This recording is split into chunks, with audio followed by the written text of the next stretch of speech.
There are a lot of ideas floating around about what a death doula is. Some are heartfelt, some are beautifully imaginative, and some are just flat out wrong. Today, I want to talk about what death doulas don't do and why that matters, because misunderstanding this work doesn't just create confusion, it creates harm. And it also creates liability. And sometimes it breaks the trust at the exact moment when people need safety most. So if you're curious about death work, and if you've ever heard someone say something like, oh, death doulas help people cross over, this is for you. Stay with me to the end because I'm going to show you what this role actually is, and if you felt that quiet pull towards this work, I'll show you how to go in deeper. So let's start with what we don't do. And this might surprise you. We are not medical providers. We don't give medications. We don't adjust oxygen or IVs. We don't take vitals. We don't diagnose symptoms, and we don't interpret lab results. And if someone's in pain or struggling to breathe, we don't say, we'll see what we can do. We call the hospice nurse, or we suggest that you call the hospice nurse. And if you've been in this situation before, drop a comment if you've ever seen someone try to overstep in a medical space, even if they had good intentions, because that's the thing where it usually comes from a good place. Someone wants to help, someone wants to fix, like that's just our human desire and need. But when you're a death doula, helping does not mean taking over. And honestly, staying in your lane isn't about holding back, it's about holding integrity. So I mentioned earlier that we don't make decisions for people, and this one is really big. Even if you're the calmest, clearest person in the room, we do not speak for the doctor unless it's asked to speak to the doctor. We do not give consent. We do not decide when hospice starts or ends.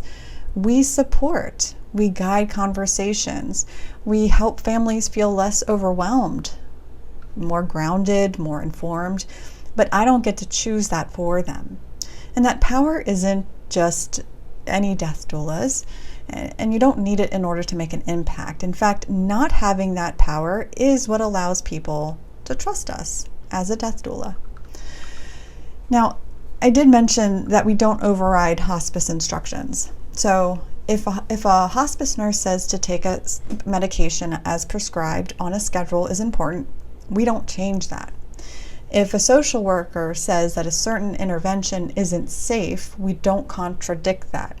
Even if we don't agree, even if we do it differently, death doulas are there to support the care team, not replace them. So you can think of us as like building a bridge, but not a bridge to our own private island.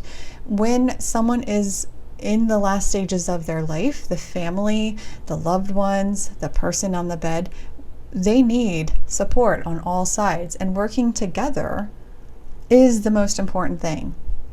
And a death doula helps bridge all those gaps between all those different professionals. So drop me in the comments too, have you ever been the one trying to do too much because no one else has been stepping up? It's okay. We've all been there. The desire is there. Again, we want to help. It is our human desire to help, especially when someone is experiencing end of life. So this one is a really big one. We are not licensed professionals in disguise. So let's say you're a therapist or a yoga teacher or a spiritual guide or a lawyer.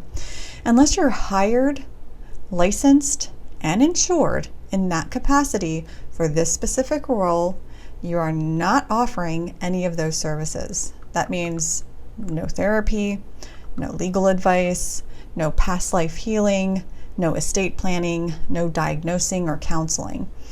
Even if you know exactly what they need, and even if you've done it 100 times before, you stay in the death doula role because this work lives in the in-between of that. Now, if you are contracted and you take on this role as a death doula and you are also contracted in it as any of those roles, then that's something different. But ethically, we don't overstep those boundaries. And here's the one thing that might ruffle some feathers. We are not here to help someone cross over.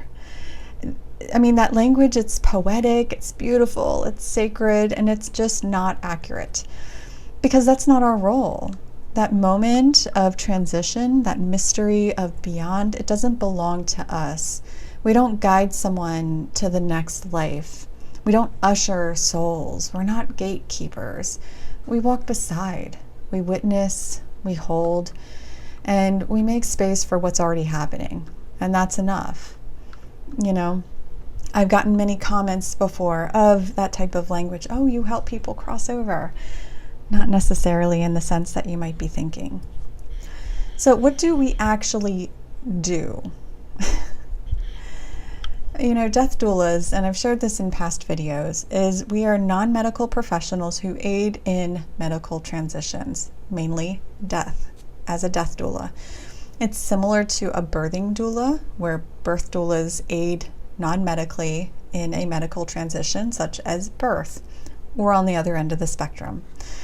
What we do as far as the death arena goes is that we bring clarity to the chaos that's happening.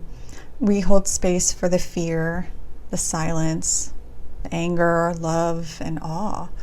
We sit quietly when no one else can. We offer rituals, storytelling, grounding presence. We pass tissues, we turn down the lights, and we help families ask better questions. We also support sacred goodbyes. Goodbyes that really mean something to the person and their family and loved ones. We're not saviors, we're not saints, we're not authorities. We are just ones who walk beside you before, during, and after death, when the ground feels unsteady. And that is sacred work. Now, I do want to hear from you. So, out of all the things that I shared about, what surprised you the most about what death doulas don't do?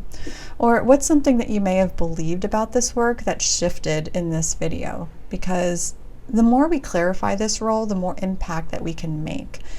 And if you felt this, like if something in your body shifted and said, I've always wanted to do something like this, or something is telling you that you just know that this is something that you want to do, but you don't know how. Or maybe this brought more clarity or curiosity or resonance within you, then you might want to explore what it looks like to actually do this work.